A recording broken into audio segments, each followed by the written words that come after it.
In this case, the rudder does not go in, it only goes out. And so that way it's always loaded. Climb's good enough to get to altitude. Within a few minutes, you're already at 5,000 feet. So it's easy to keep yourself cool. All right, Scott, what aircraft do we have behind us? We have a few different models. We have an SE version, which is this one, which is the smallest one. I can obviously say here that it's a pusher design. What's the benefit of a pusher compared to just a normal engine at the front of the airplane? Okay, so a pusher design is a little bit more efficient. Let's say you have a 337, a Cessna, and they always know that the rear engine does a better job alone than the front engine. So it's a little bit more efficient as a pusher. Although there's drawbacks with FOD into the propeller, you can have that happen. So you got to be careful you don't leave screws loose, that kind of a thing. But that's a positive thing also for visibility. So normally you have an engine in front of you and the cowling's way up here. Here it slopes down like you're in a twin engine aircraft when you're not. It's really cool that way when you first start flying them. How about the weight and balance? How does it not just tip back on takeoff? Okay, yeah, weight and balance is it's a little bit different on a Canard design because you have two lifting surfaces. So both the Canard and the main wing lift. So there's no downforce like it is in a conventional design. But you still got to look at where your center of lift is between the two wings. The Canard is sitting at a higher angle of attack than the main. That means it's going to stall first, and it has no sweep, which also makes it stall first. So that's where you get the no stall. Now, when you're really aft CG, like alone, if I'm alone in the plane, then it can be pitchy like any airplane at aft CG. So it's just when you put two people in the front, any airplane with forward CG is much better in flight.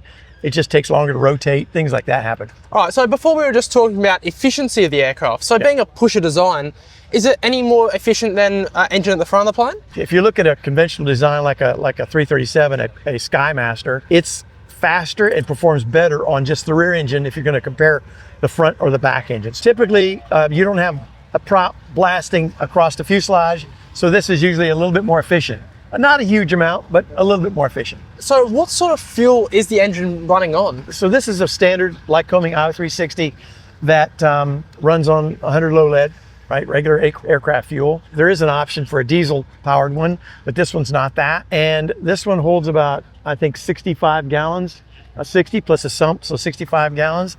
You typically get 5 hours of fuel, so you get close to that 1,000-mile mark. So what's the speed of an aircraft like this? So this one here cruise at anywhere between 4,000 and 11,000 feet, about 190 knots. So you can depend on that. Now you don't have to run it that hard, obviously, but anything above about 5,000 feet, you usually go full throttle anyway because your manifold pressure is dropping down. This is not a turbocharged version like that one.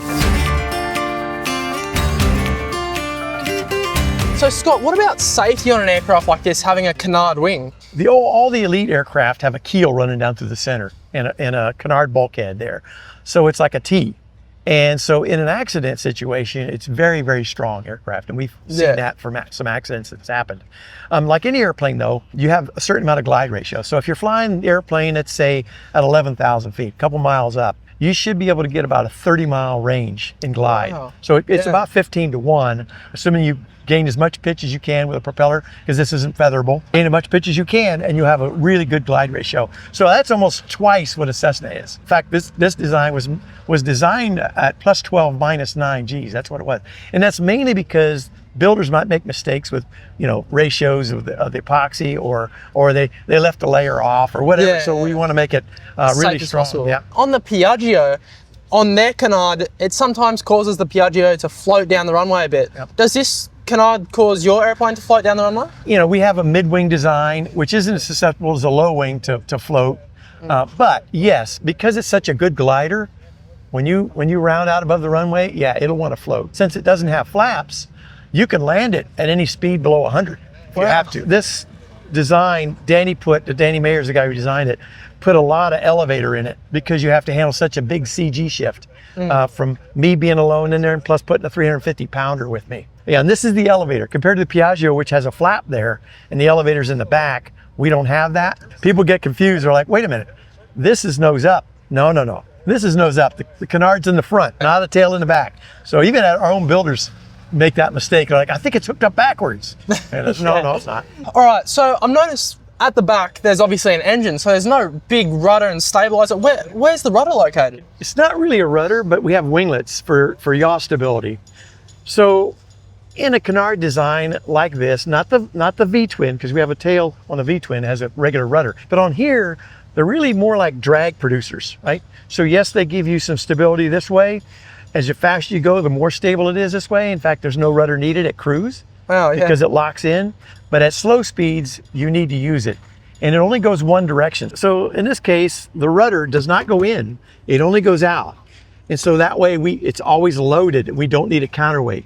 If you had the thing going both ways, you need a counterweight because it could start fluttering. In this case, it's loaded in cruise, in flight, A flight, and then you just push this out. Now when you push it out, yeah, it creates more lift over here, but it also makes more drag. So it pulls the plane around. As if you push right rudder, it pulls the plane around to the right, which makes the left wing speed up, which makes it give you some roll coupling in there. So not only do you get yaw, you'll get a roll in this. You could fly the plane with only rudder, but since it's only a drag producer, it's kind of delayed. So you have to get it, you got to get an injection rudder in there to get something to happen. Yeah. Otherwise you're just pushing it on there and it barely moves, and then you wait too long and that's over here, and then oh crap, I got to go back the other way and to get behind it. So it's more of an injection of rudder. So obviously this whole Canard design, these winglets, they're all very different to a traditional airplane. Right. Do you guys offer training in these sort of aircraft when someone buys one? Yeah, I think the biggest thing about any new airplane that you fly is if you have experience flying a bunch of different aircraft, you can adjust how the plane feels for you.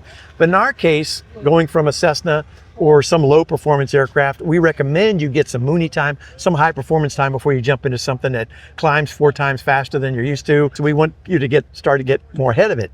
But yes, we have a program using one of our instructors that will transition somebody from a conventional to this airplane. It takes usually 5 hours of dual in the airplane and 5 hours of ground school if you bought somebody else's airplane. Now, if you built it, obviously, you're going to know how it's put together. So the ground school is not quite as important except for like procedures in a pattern. But you pretty much fly it like any airplane. Once it's in the air, there's no difference. Pattern works the same. We don't have flaps. So your approach might feel a little flatter. And so I tend to come in with less power to get as steep as I can get it, in case the engine quits. So I spoke to Kyle Fowler, an airshow pilot that has a Canard wing plane too. So can this do any aerobatics just like Kyle's plane? The only thing about it is you don't really want to do any kind of negative G maneuvers. The Canard's sitting at about 3.5 degree higher angle of attack than the main wing. So the main wing's at +1, the Canard's at +4.5. That's gets your stability there. So when you go inverted, now you've got a Canard that's negative a bunch. You'll have to push quite a bit forward to hold it there. Yeah, you can pull negative G's, but your engine's going to quit, all that kind of stuff. So all he does is positive G maneuvers. He'll do maybe a Cuban 8 or just rolls or loops or whatever. All that kind of stuff is possible with this too. So Scott, a lot of people here at Sun Fun are going to be interested in your aircraft. So how much are we talking? Okay, so the basic kit, the smaller one, is about $57,000 plus or minus. And this is my sheet because I'm not the salesman, but I have that. That's the SE. The XL fixed gear is 77. That's the bigger version. And then if you get like a retract system costs more than a fixed gear. So that would throw in another $5,000 or something like that. Wow. Yeah, all up, you would probably, with an SE, you could probably get into it for, depending on whether you buy used things or not, you're probably gonna be in the 110,000, maybe even 120,000, depending on new equipment, radio stack you put in, all that kind of stuff. This propeller alone is like $25,000. Now you can buy used equipment and old instruments and keep the price down. Back in the original, like 1986 and 1987, you could build a Velocity for about $35,000. I mean, a 4-seater, $110,000 new, sounds pretty good to me. Can we go have a look in the cockpit? Sure. Well, this plane here is only a couple years old.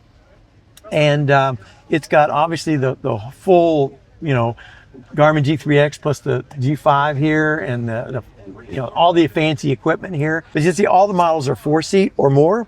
So this one you can see here, we have the sight tubes here, but he's also got senders. I like seeing sight tubes because you can always turn around and look and see how much fuel you have left in the plane. And that little window there, you can actually see the over-center linkage. So if you don't get a light on your mains, you just turn around and look and you can see the linkage inside the aircraft. Oh, no. So all the system for the gear is inside. Okay, so this is the safety latch to keep you from accidentally opening it in flight, right? So you lift this up, operate the door, open the door up. There are 4 pins, and I'll go ahead and latch it this way. This has got air seals on it, which is an option. So you can see this blows up once you get the door closed. This is the Elite version, so it makes it much, much easier to climb in the airplane when you have a door open like this. Also, anything below landing speed, you can have the doors open. So once you land, you open the doors up, and you get all this ventilation. Compared to anything else, you really don't need air conditioning, because this thing climbs good enough to get to altitude. Within a few minutes, you're already at 5,000 feet, so it's easy to keep yourself cool. So Scott, where do people find out more to buy one of these, or just get in touch? Okay, get in touch at Velocity Aircraft. So Velocity Inc. is our company, but velocityaircraft.com is the website. All right, that information will be on the screen right now. Thank you so much for the interview, Scott, and I'll see you around. All right, we'll see you guys around.